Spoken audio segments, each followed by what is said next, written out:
This is a TVCogeco special presentation.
We're doing this interview today on Stag Island near Sarnia. I was here as a kid every summer growing up, including the summer of 1969. And in the summer of 69, July 16th, a huge rocket launched, a Saturn V rocket with 3 people on board, and they were headed to the moon. That's one small step for man, one giant leap for mankind. So I'm 9 years old on this island with these trees and everything all around me here, thinking about, just starting to become aware of the world at 9 years old, starting to read the news. And pretty exciting, heady stuff for a 9-year-old boy to think that for the first time in history, people are going to go land on another planet. And it was just a few days later that they did make it, and Neil and Buzz separated from Mike, who was on the command module, and I was sitting in one of these cottages here. We didn't have a TV, but we went over to the neighbor's place and sitting with, up against the wall with my brother next to me and family all on the sofa, a whole bunch of people in the living room watching the very first moon landing. And that was absolutely the watershed fundamental moment that I decided that's what I want to do. Scott, when I was a little kid hoping to be an astronaut when I grew up, this is what I wanted to do. This is Bill. This is it. My mom and dad both grew up as farmers, and I think they really had a desire to raise their kids on a farm.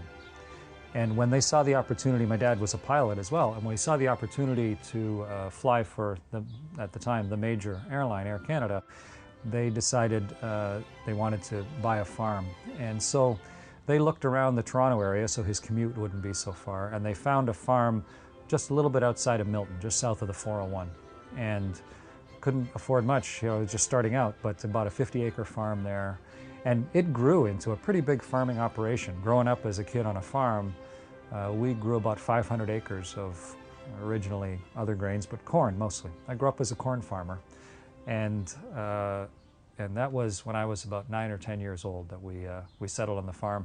And so through all of my teen years, I definitely learned the meaning of hard work and individual labor and the discipline that comes along with that. Learned a lot about machinery. I think if you're going to be an astronaut someday, it's good to grow up on a farm. You learn how to fix things. And when you're working in the back of a field somewhere and something breaks, either you fix it or you stop. And so I learned a lot growing up on a farm, and I think it was maybe if someone asked me when I started training to be as an astronaut, it's when I was about 11, driving a tractor, working on a farm.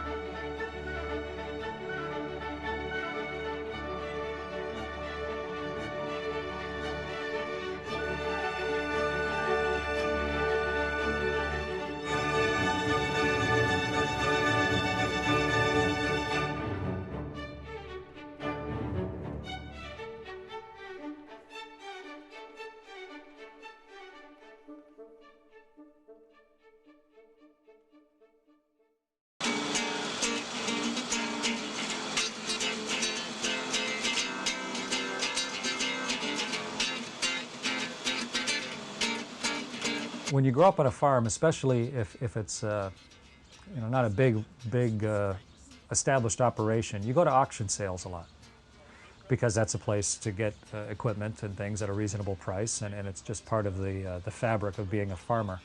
So my brother and I, he was about 12, I was about 10. We're standing at an auction sale, and amongst all the thousands of things being sold, the auctioneer held up a guitar. So is it getting hot in here?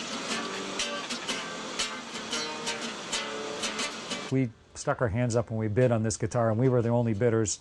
So we bought a guitar, my brother and I, for $5 at an auction sale. We figured we were on our way. It was a great story. We had a guitar for $5 at an auction sale. That became one of my favorite hobbies, actually. That guitar that we played for a while until we realized just what a bad guitar it was, and eventually got the better guitars easier to play.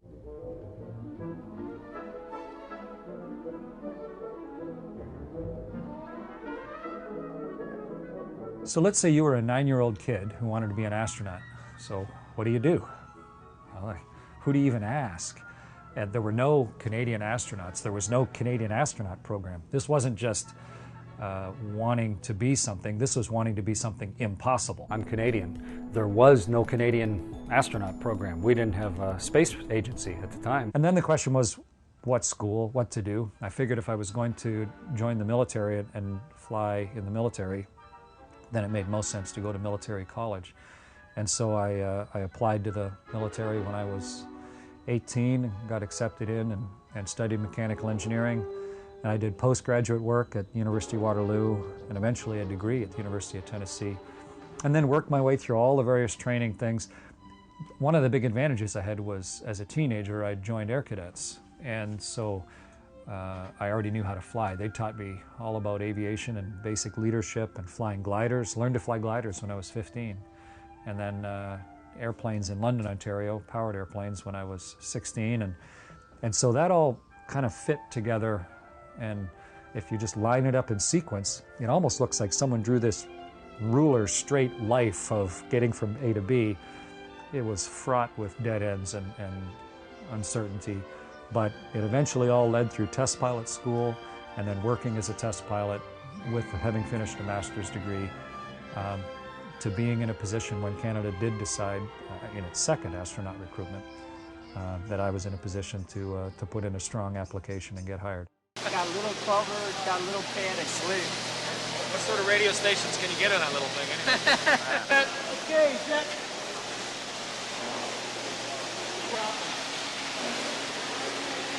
They're going to be ready when they go.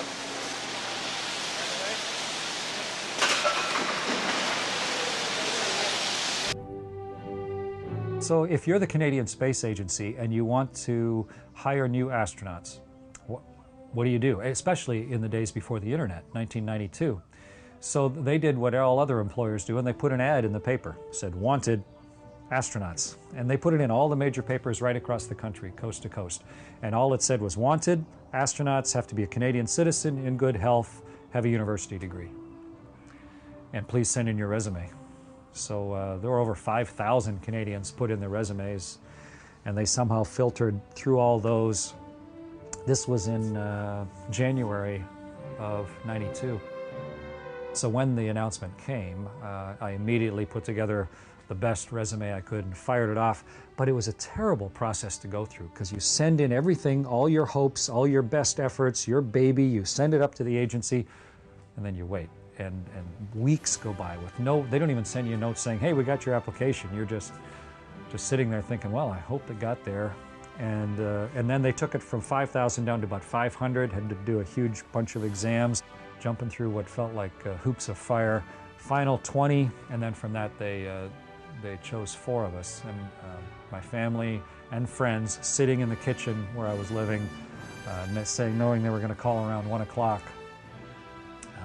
And when the phone rang at like 1:03, I thought, hey, that's really a good sign that they're calling me early. And it was someone from the space agency asking if I wanted to get hired or not, if I'd like to be an astronaut for Canada.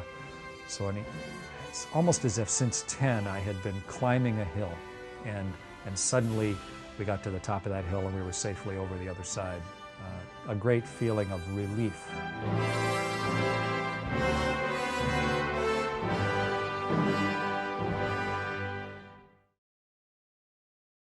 Mesdames et messieurs, bonjour. Il me fait extrêmement plaisir de vous souhaiter la bienvenue. Good morning to all. It is with great pleasure and with pride that I congratulate the finalists of the Astronaut recruitment campaign. Hi, my name's Chris Hadfield. I'm also a test pilot. I fly F-18s doing experiments in out-of-control flight testing and national aerospace plane propulsion research. I grew up on a farm in southern Ontario, and I went to the Royal Military College and University of Tennessee, and I'm married with 3 children. The day that you walk in the door as an astronaut, you're really not an astronaut yet at all. In fact, I walked in and I was assigned a desk in an office, and I walked in and I sat down, and the 2 people I was in the office with were Norm Thagard, who was a Vietnam veteran and a medical doctor and a fighter pilot, and who had already flown on the shuttle twice and was training to go fly with the Russians. So he's in one corner. The other guy is John Young, who did the first flight of Gemini, who walked on the moon, and who did the first flight of the space shuttle. And I walk into my office, I'm like, I don't even know what I'm doing here. I sat down at my desk going, I don't know what those 2 guys are doing, but I have no idea what I'm supposed to be doing as an astronaut. You know, you come at the top of your profession. I was a decorated and successful fighter pilot and test pilot. But when you walk in as an astronaut, you're nobody. You're the frosh, you're a freshman, you're a new class. And you're actually not even called an astronaut, you're called an astronaut candidate, but everyone calls it an ASCAN. So you're an ASCAN when you show up. I worked originally in certifying payloads, all of the science experiments, that they were safe for space flights. So sitting endless months on panels reviewing science experiments that were going to fly on space station. And then I worked down at the Cape helping space shuttles get ready. And launching and landing crews. Houston, we hope you enjoyed your lunch, and we're back with you, Tidris West. And then the first person in your class gets a phone call from the chief of the office saying, hey, we're assigning you to a shuttle flight, time to start training. And then the second person in your class out of our 24 gets a call. And then you start to think, well, geez, what's wrong with me? How come, when's my turn? And I'm working hard, well, what can I do different? And I've been competitive my whole life, you know, what can I do? But it was the heyday of shuttle flying for us in the mid-90s. And so the whole class basically got called fairly rapidly within 2 or 3 years. So I'd only been an astronaut 2.5 years when the chief of the office, a guy named Gibson, and then after that it was Bob Cabana, but called and said, we need to talk about something.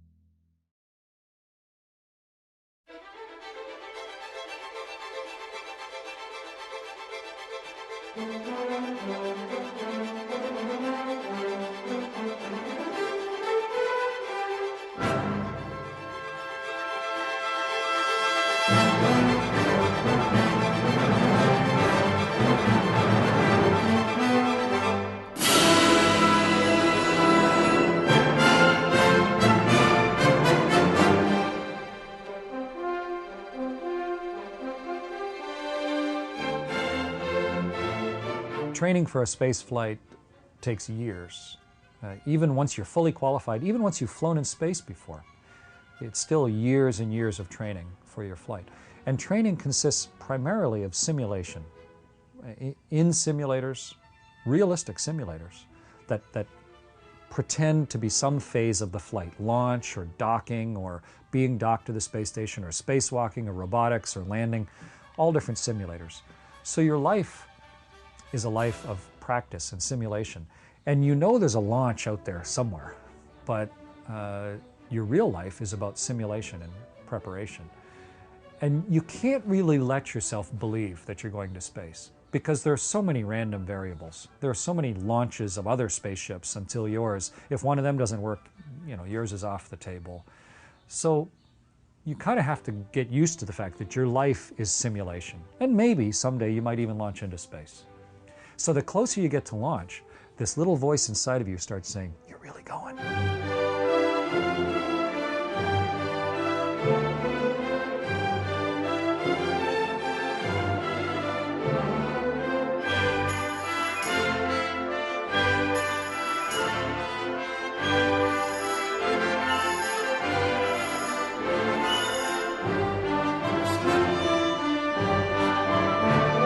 And then the day really dawns, and they're getting you suited up, and you start to think, wow, this might really happen today.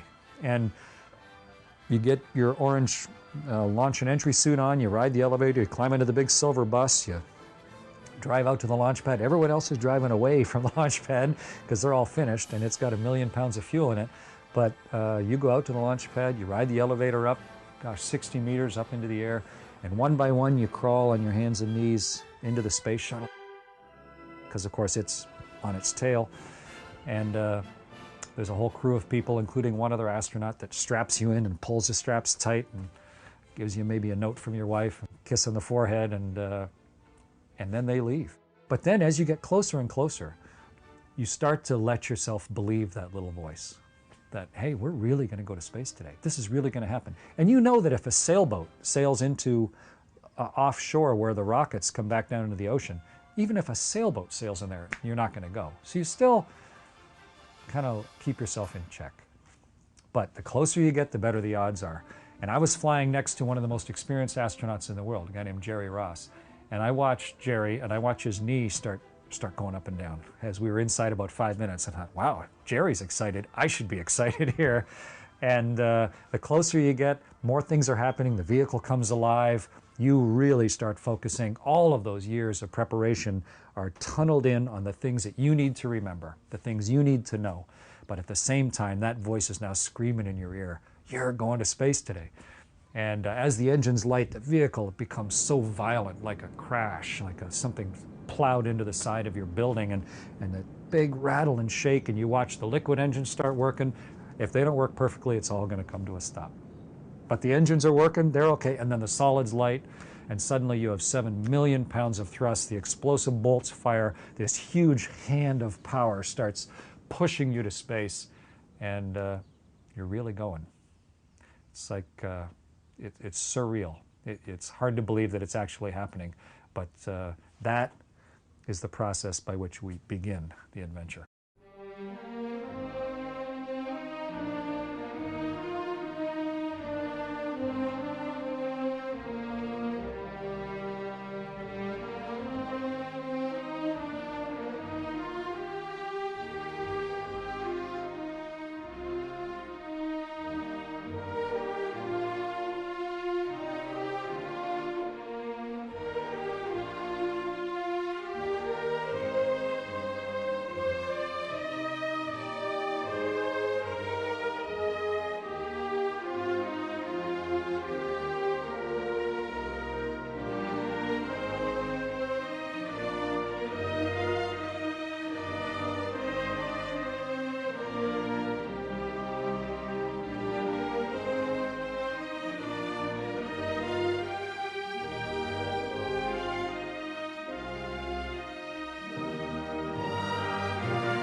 Well, we haven't refined it yet. Well, that's true.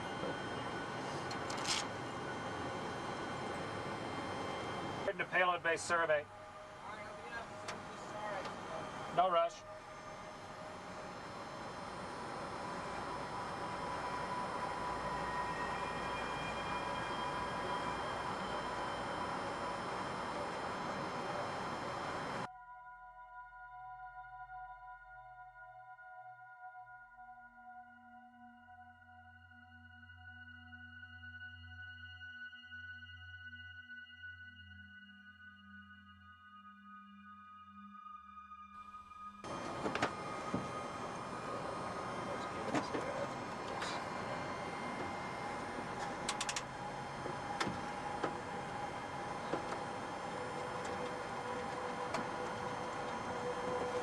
This is my tone.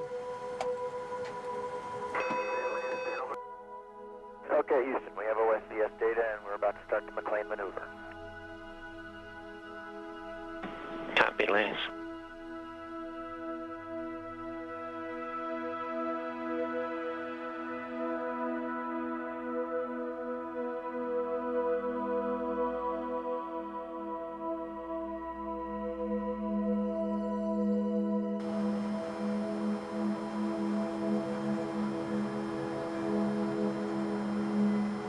We have TCS 1 and 2 locked up.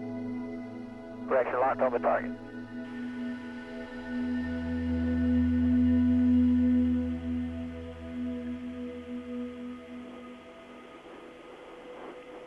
Five feet from docking. Yeah, man. Hey, well done, buddy. Well done. Hey, nice job. You guys.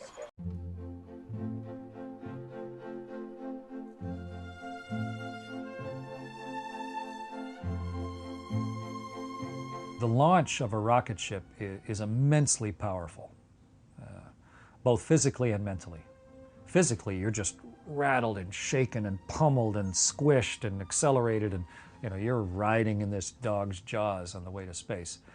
But also mentally, you're leaving your home planet. You're being hurled away into the unknown, one of the very first human beings to leave our planet. And so those two things suddenly take you away from the planet and put you in space.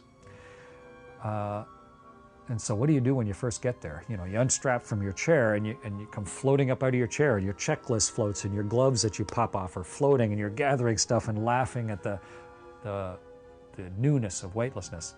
But your first human instinct, everybody, is to get in a position, rip around, and look at the world. Because now suddenly you're going 8 kilometers a second. You're going from Victoria to Halifax in 10 minutes. Across, the speeds are just so difficult to reconcile. How can I be going that fast?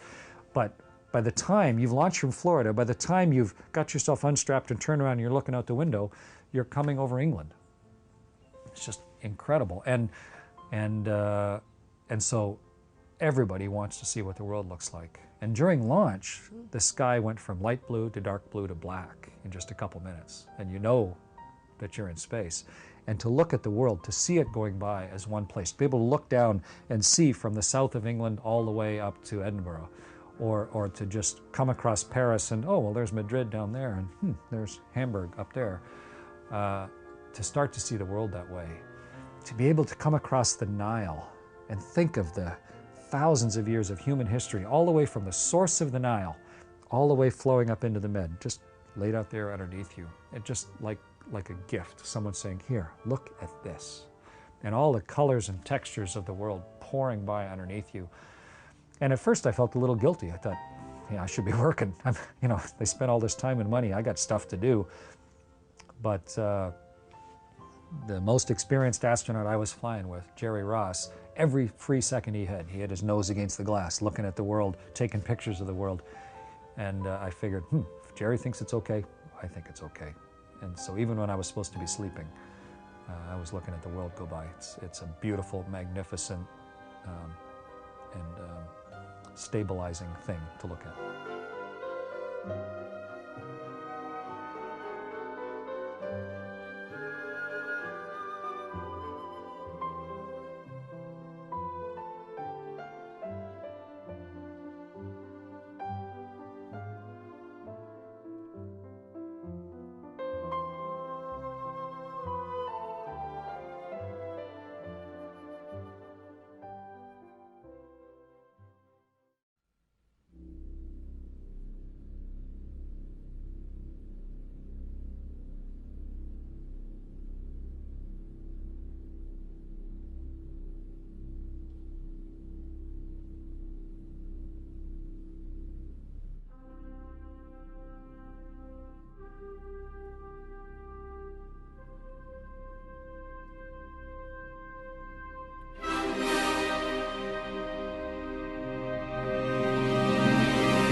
I remember when one of the astronauts who I went to test pilot school with came back from her first flight. She said, "No one can ever take this away from me."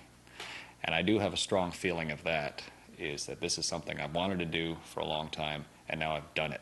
And that gives me a sense of peace. But I work much better when I have a sense of purpose and when I know what I'm trying to accomplish. And I know that I want to fly in space again, and I want to go build a space station if at all possible. And now, if anything, it's just a continue in the same direction or maybe a bit of a redirection.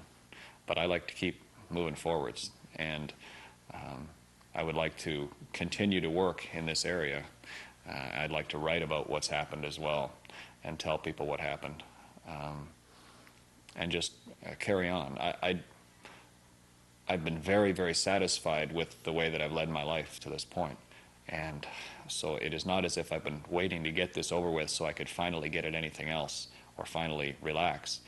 This is how I am relaxed. And so I'm just very pleased that it worked out well. And I hope to get a chance to do it again. And I'm going to keep heading towards the things that I want to do. When it's your first flight in space, you're a new guy, and you don't even know what you don't know. You're just working hard. And when they start teaching you things, you can't yet filter out the stuff the trivial stuff from the vital stuff. You know, what's going to keep me alive versus what is just kind of useless information. You're trying to learn everything because you're a new guy. And you don't have a lot of responsibility normally on your first flight because you don't have perspective. And someone has to shape the whole training flow. And that's why we always have a mixture of experienced people and inexperienced people. So in my first flight, my first shuttle flight, STS-74, I basically was in receive mode the whole time. Okay, keep teaching me stuff, and I'm going to try and remember as much as you tell me, and I'll do my best. My second flight, I was the lead spacewalker. That means you invent it all, along with a group of people. But starting years in advance, we actually went to the model makers who built the full-scale mock-up of the big arm so that we could tell them how we wanted this huge mock-up, this big simulated version of it, to work in the pool, so that then we could go in the pool and start inventing how to do this, and then train, and then go do it in orbit. I mean, the level of responsibility and self-determination was so much higher for my second flight. And it was right across the board. I was counted on to make the decisions early on behalf of everybody else, so that when we did launch, all of those things have been taken care of. They weren't counting on me for much on my first flight except to do my job right. The second flight, the 3 or 4 years prior to the flight, were more important than the flight itself, because all of those decisions were what created the actual success of the flight itself. And by the time we got to orbit and opened up the hatch to go outside on a spacewalk, if we hadn't done all those other things, it was too late. There's not going to be time to recover from a big mistake. So the big difference between the two flights was the level of responsibility, the amount of work that I was counted on to do properly prior to the launch. And then, of course, to be lead spacewalker, to build Canadarm onto the space station, to do the job right when I was up there.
It was my 4th day in space on the good ship Endeavour.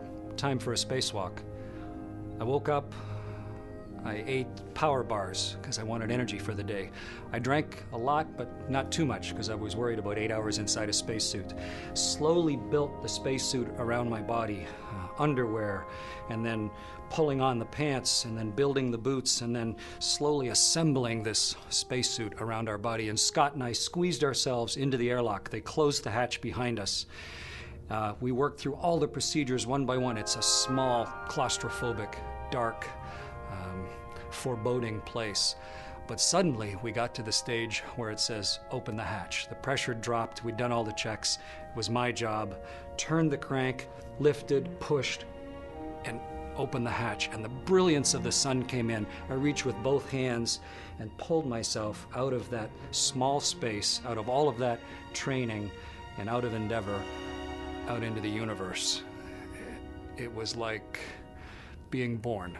It was a magic transition that Endeavour had made possible.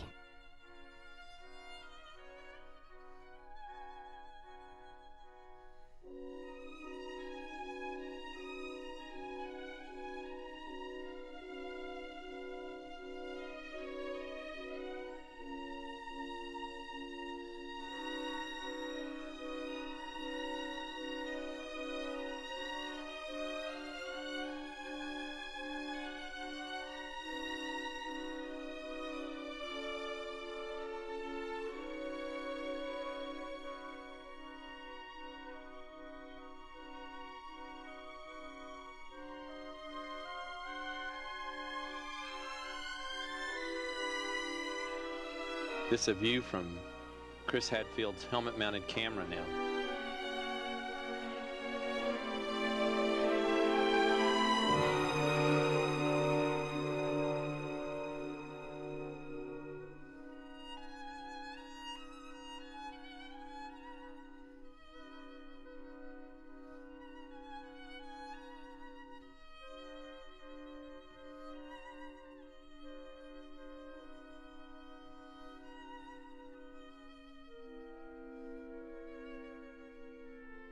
Hi, I'm Colonel Chris Hadfield from the towns of Sarnia and Milton in Ontario.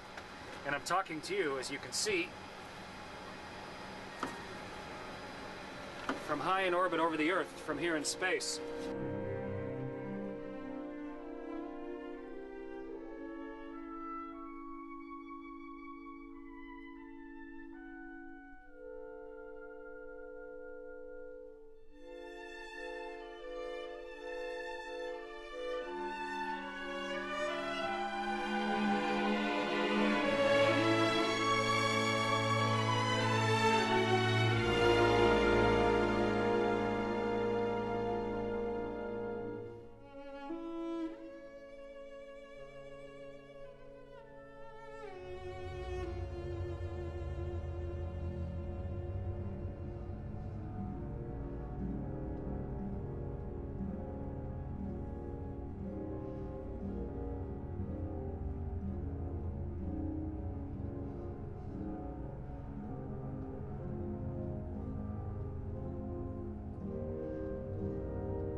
All right, going to Earth.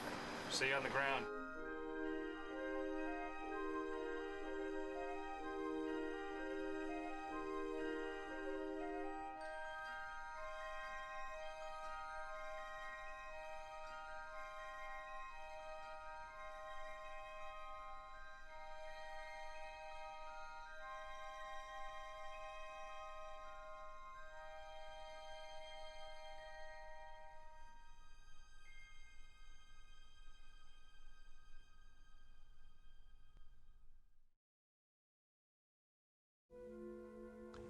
The first astronauts, especially the ones that went to the moon, had a real fundamental change in their lives to fly in space. It happened quickly. You know, from Gagarin's first flight in '61 to walking on the moon was only 8 years. 8 years. It takes us 8 years to get a bill through Parliament sometimes, and these guys went from nothing to walking on the moon in 8 years. And they also didn't really have anybody to ask, you know, hey, what's it like? And, you know, what does this mean to you as a person? And what's it look like? There weren't IMAX movies, and there wasn't an easy way to see what it was going to be like. So for the first astronauts, it was a huge shift in their lives. And also, they started out as test pilots, and they came back as the rest of your life is a ticker tape parade. Huge personal change. No one ever wants to talk to you about anything else in your life except, you know, the 6 days that you went to the moon and back or something. So for those guys, spaceflight was an enormous change in almost everything to do with their lives, professionally and personally. 20 years later, when I first had a chance to fly in space, I had the opportunity to talk to those guys. So what was it like? And they actually brought them in to say, hey, watch out for this. This is really going to change in your life. This is going to affect your marriage. This is going to affect your professional life. These are the things that you can really get out of the space flight, and make sure you do this and look at the world. And so the Delta, you know, it's like we had a ramp up to the flight that those guys missed. And we could go see the, you know, Blue Planet, or one of the great IMAX movies that were made before I flew on the shuttle, really gives you the visuals. And so flying in space, we talk about it while we're in orbit. You know, hey, what is this? Look at that. What's this mean for you? And a lot of it's personal, but when I've compared notes with the other guys, I think all of them would say that it is more reaffirming now. Whatever it was that got you hired as an astronaut and gave you the resolve and the tenacity to get that far is reinforced by the wonder of the experience itself.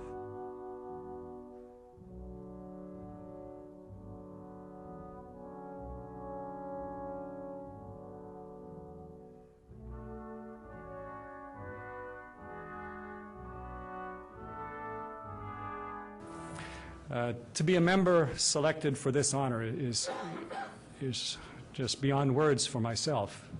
I've been a public servant. I've been working in the military and as an astronaut for my entire adult life.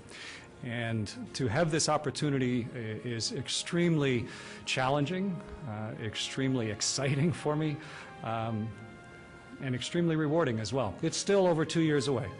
I still have to pass 2 more of the toughest physicals of anybody on Earth before they'll let me get into that Soyuz and go dock with that space station.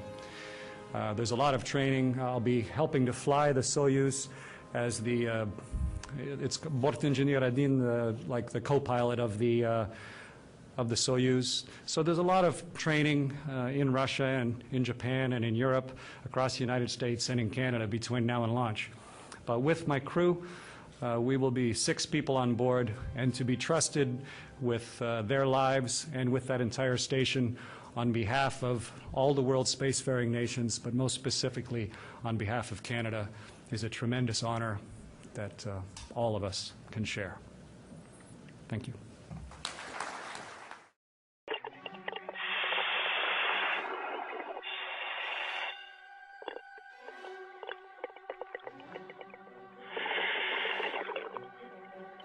Ready to jump? 3, 2, 1. Tom's just climbing the lines, and what it's like to live for a long period away from Earth, away from everybody else. We're here basically on another planet for the Aquarius habitat. So Tom and I are waving at each other right now so you can see us. Everybody wave!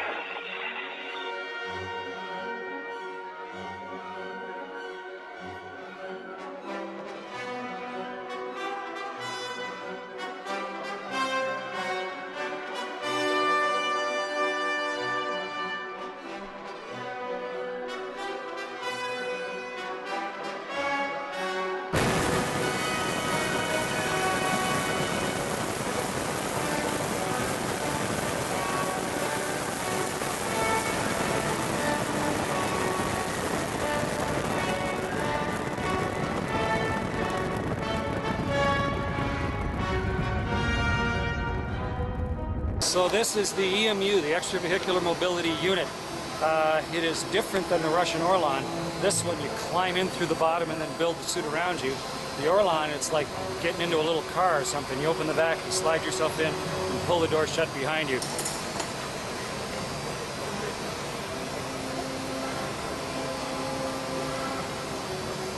Not so good for this.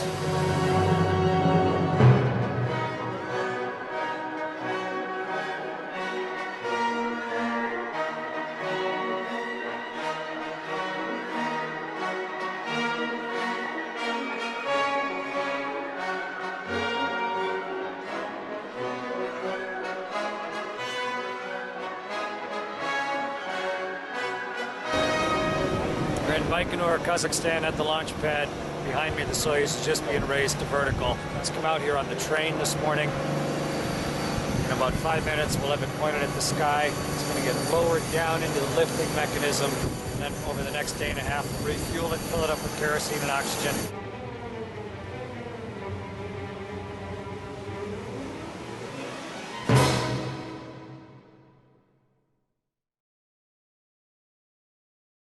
When you've traveled a long way, there is nothing like coming home.